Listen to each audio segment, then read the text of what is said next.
It is only that I do not wish to see you hurt. I know you will find someone to love, if only you will keep trying.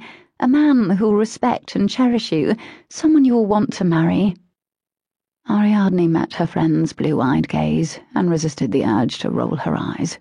They had been over this subject innumerable times before, but after so many fruitless years of waiting for her soulmate to arrive, Ariadne was done looking. Her perfect mate simply did not exist.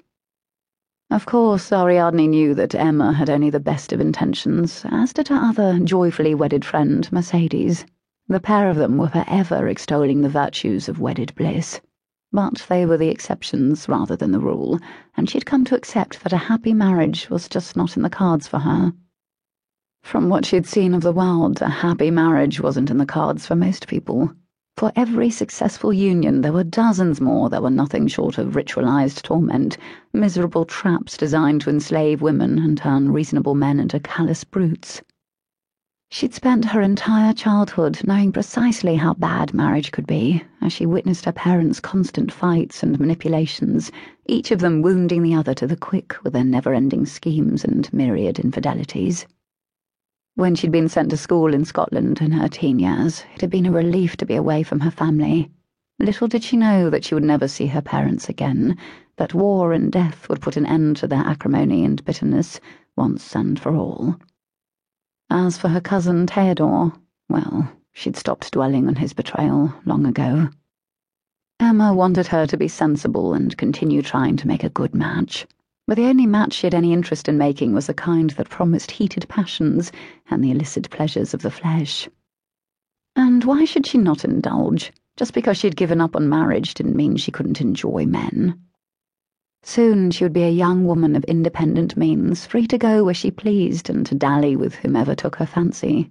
All she needed to do was choose the man, then take care to be discreet. She sipped more lemonade from her glass and resumed her perusal of the current selection of prospects scattered throughout the ballroom. "Which gentleman," she mused, "shall I invite to my bed?" Just then a large masculine shoulder, garbed in stark black, impeded her view of the dance floor. She looked up into a pair of piercing midnight blue eyes. Vexingly familiar eyes. Devil take it, what does he want? She repressed a sigh. Most women would have been quivering with delight to find themselves singled out by none other than Rupert Carl Octavian White, Prince Regent of Rosewold, but Ariadne wasn't among them. High titles didn't impress her, not even kingly ones. As for the man himself, she could not deny that he was physically appealing. He had the chiselled features, tall, leanly muscled body and golden-haired countenance of a sun god, and the born arrogance to match.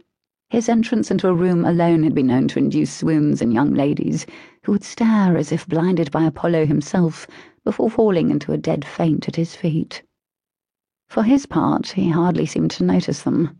He gave even the daughters of dukes and marquises no more thought than he would a fly that had buzzed through a window and needed shooing. But his aloof demeanour did nothing to discourage his admirers. Quite the opposite, in fact. He was a monarch, after all, and monarchs were supposed to be beyond the reach of ordinary mortals. That, combined with his keen intellect, easy sophistication, and natural charisma, made Prince Rupert the most sought-after man in London. His mere presence inspired whispered speculation about which royal princess he would eventually take to wife, and who his next mistress might be. Rumour had it that George IV, newly ascended to England's throne after the death of his father in January, had been rather put out by all the attention lavished on the bachelor prince, as Rupert was sometimes called. Emma had relayed to her that a private meeting had been arranged between the two rulers, and although Emma had not been privy to all the details, Ariadne gathered that Rupert had thoroughly charmed King George. The two men had parted on the most amiable of terms, with firm promises of mutual support and alliance, and an invitation from George for Robert to hunt on any royal lands to which he might take a fancy. But as affable as Rupert could be when he chose, Ariadne knew him as Emma's arrogant, dictatorial, prideful older brother, who never seemed to tire of needling her. He'd been even worse since Emma's marriage to Dominic Gregory, Earl of Lyndhurst, now the Archduke of Wissenschloss. Ariadne had championed the match, going so far as to secretly